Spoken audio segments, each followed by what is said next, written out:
Mesdames, Messieurs, bonjour. Très heureux de vous retrouver pour cette nouvelle édition du JT Cultures et Marchés enregistrée ici, en direct du Cival à Angers. Nous débuterons cette édition en évoquant la baisse des prix de l'orge fourragère en raison d'une dynamique export trop faible. Nous resterons ensuite en Europe pour évoquer les importants flux de maïs entrants avant d'apporter une vision à moyen terme sur l'évolution de la parité euro-dollar. Pour terminer, nous évoquerons les stocks colossaux d'huile de palme enregistrés en Malaisie.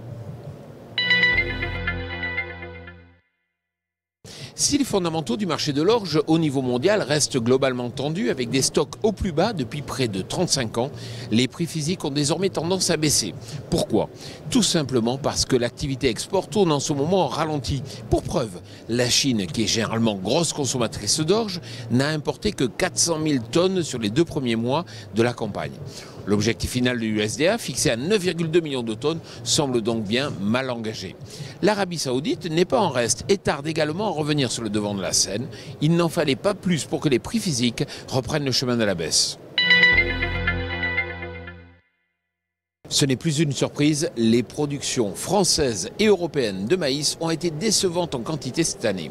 Les disponibilités sont d'autant plus faibles que depuis quelques mois, les fabricants d'aliments du bétail ont privilégié le maïs dans la ration. Pourquoi? Car l'écart de prix entre le blé et le maïs était si important que les acheteurs ont préféré contractualiser du maïs. Par conséquent, il est désormais difficile de trouver du maïs sur le territoire et les opérateurs européens doivent massivement importer. La preuve, près de 13 millions de tonnes de maïs sont entrées dans la zone unique depuis le début de la campagne, soit 4 millions de tonnes de plus que l'an dernier à la même époque. Après une année 2018 marquée par la bonne performance des indices boursiers américains, le dollar s'est nettement renforcé par rapport aux autres monnaies. Cela a apporté inévitablement du soutien aux produits agricoles européens exportés.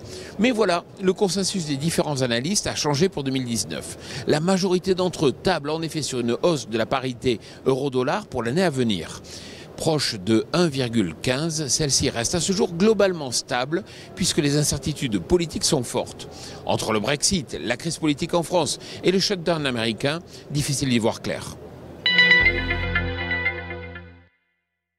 3,2 millions de tonnes, c'est le niveau qu'ont atteint les stocks d'huile de palme en Malaisie au mois de décembre. C'est le plus haut niveau depuis octobre 2000. Malgré ce chiffre, les cours ont peu réagi à Kuala Lumpur et pour cause, les niveaux de prix sont déjà très bas. Cependant, pour espérer une nouvelle dynamique haussière, il faudra très certainement que le principal acheteur, à savoir l'Inde, réduise ses taxes à l'importation. Je vous le dis chaque semaine, si vous voulez nous aider à mieux faire connaître notre émission, c'est très simple. Il vous suffit de transférer l'email qui vous informe de la mise en ligne de ce JT à tous vos amis, à tous vos collègues. Voilà, le JT Culture et Marché, c'est terminé. Je vous souhaite bien sûr une excellente semaine.